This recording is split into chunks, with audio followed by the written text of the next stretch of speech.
Hello friends, வாங்க இன்றைக்கி நம்ம ரொம்பவே சூப்பரான ரொம்ப ஃப்ளேவர்ஃபுல்லான க்ரீன் பொங்கல் எப்படி பண்ணலான்னு பார்க்கலாம். ஒரு சின்ன மிக்ஸி ஜாரில் ஒரே ஒரு பச்சை மிளகா, கொஞ்சமாக கொத்தமல்லி இலை, ஒரு துண்டு இஞ்சி, 2 வெள்ளை பூண்டு எடுத்து இந்த மாதிரி நல்லா அரைச்சி எடுத்துக்கலாங்க. ஒரு குக்கரில் 1 டீஸ்பூன் நெய், அதுக்கப்புறம் தேங்காய் எண்ணெய் 4 டீஸ்பூன் சேர்த்துருக்குறாங்க. நல்லா அது காஞ்சதுக்கப்புறமா நம்ம அரைச்சி வச்சுருக்கிற பேஸ்ட் எடுத்து அதில் போட்டுக்கலாம். நான் ஆல்ரெடி 1 டம்ளர் பச்சரிசியும் 3/4 டம்ளர் பாசிப்பருப்பும் நான் ஊற வச்சு வச்சுருக்கிறேன். 1 மணி நேரத்துக்கு முன்னாடியே ஊற வச்சு வச்சாச்சுங்க. இப்போ இதை 2 நிமிஷம் நல்லா வதக்கிட்டு கழுவி வாஷ் பண்ணி வச்சுருக்கிற அரிசியும் பாசிப்பயிரும் எடுத்து அதில் போட்டுக்கலாம். இந்த மாதிரி நீங்கள் பொங்கல் வச்சு பாருங்கள், ஒரு டிஃப்ரெண்ட்டான டேஸ்ட்டில் இருக்கும், ரொம்பவே ஃப்ளேவர்ஃபுல்லாக இருக்கும். பொங்கலுக்கு இன்னொரு பேர் இருக்குங்க, ஸ்லீப்பிங் டோஸ். இதை சாப்பிட்டா எங்கேருந்து தான் தூக்கம் வருதுன்னே தெரியாது, அவ்வளோ தூக்கம் வரும் இது பொங்கலுக்கு.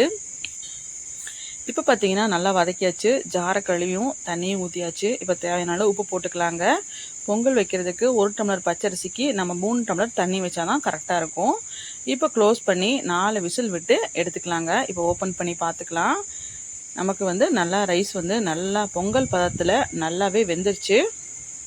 இப்போ நம்ம இதை தாளிச்சுக்கலாங்க. அதுக்கப்புறம் நம்ம நெய் ஊற்றிக்கிறேன். நான் வடசட்டியில், ஒரு குட்டி வடசட்டியில் நெய் ஊற்றியாச்சு. முந்திரி 1/2 டீஸ்பூன், குருமிளகு 1/2 டீஸ்பூன், சீரகம், ஒரு கொத்து கருவேப்பிலை போட்டு இதை நல்லா வதக்கிக்கலாம். முந்திரி பருப்பு கலர் மாற வரைக்கும் இதை நல்லா வதக்கிட்டு பொங்கல் அப்படியே ஊற்றிடலாங்க. ஊற்றிட்டு நல்லா நம்ம மிக்ஸ் பண்ணிக்கலாம். ஒரு தடவை இந்த மாதிரி செஞ்சு பார்த்துட்டு எப்படி இருக்குன்னு நீங்கள் கமெண்ட்டில் சொல்லுங்கள். ரொம்பவே சூப்பராக இருக்கும். நல்லா மிக்ஸ் பண்ணிக்கலாங்க. இந்த மாதிரி ஈவனாக எல்லாத்தையும் நல்லா மிக்ஸ் பண்ணிவிட்டு நல்லா சுட சுட நல்லா சாம்பார் ஊற்றி சாப்பிட்டோம்னா ரொம்பவே அருமையாக இருக்கும். சூப்பரான நமக்கு க்ரீன் பொங்கல் சூப்பராக அட்டகாசமாக ரெடி ஆயிடுச்சு.